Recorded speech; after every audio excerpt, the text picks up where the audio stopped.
Pria ini mencoba membuka jendela mobilnya dan dia melihat kalau mobilnya itu sudah terkubur di dalam tanah. Pada saat itu dia menggulung bajunya dan berusaha untuk menggali tanah ini, tapi dia panik karena melihat tanah mulai masuk ke dalam mobilnya dan dia menutup jendela tersebut lagi. Tapi pada saat itu rupanya jendela atas mobilnya itu mulai retak dan dia mulai mensolatinya dan menutupnya menggunakan kunci mobil.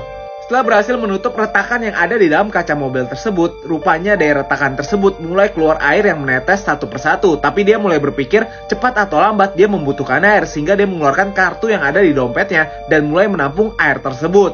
Walaupun air ini kelihatan kotor, nantinya mungkin saja ini adalah satu-satunya air yang dia bisa minum. Dan pada saat itu dia mulai berpikir bagaimana caranya bisa keluar dari tempat itu.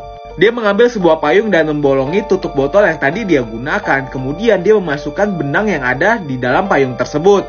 Payung ini akan dia gunakan untuk mendorong ke atas lubang yang ada di atas jendela mobil tersebut agar melihat seberapa dalam dia itu telah terkubur.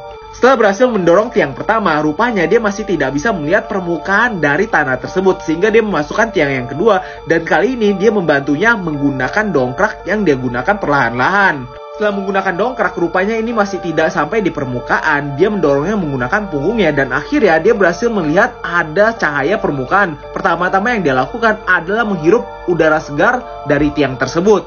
Dia berusaha meminta pertolongan dengan cara teriak di dalam tiang tersebut, tapi tidak ada yang mendengarkan juga. Sehingga di dalam percobaan yang kedua, kali ini dia akan berusaha untuk menciptakan asap agar orang bisa melihat ada orang yang sedang terkubur di dalam tanah tersebut. Tapi setelah menciptakan asap tersebut, rupanya ini adalah ide yang buruk karena asapnya ini tidak keluar dari lubang tersebut, malah memenuhi mobil yang dia gunakan. Pada saat itu dia memeriksa bagian bagasi mobil ini dan dia menemukan ada sebuah ban serep yang anginnya ini bisa digunakan kalau dia itu kekurangan oksigen. Pada saat itu rupanya dia mengambil satu keputusan yang sangat penting sekali dan cukup nekat, yaitu dia akan berusaha untuk menggali keluar dari lubang tersebut dari jendela mobil ini. Dia mulai menggali sedikit demi sedikit dan ketika dia kekurangan oksigen, dia mengambil ban tersebut dan menghisapnya. Dan rupanya beberapa saat kemudian, dia berhasil menggali keluar dari tanah tersebut.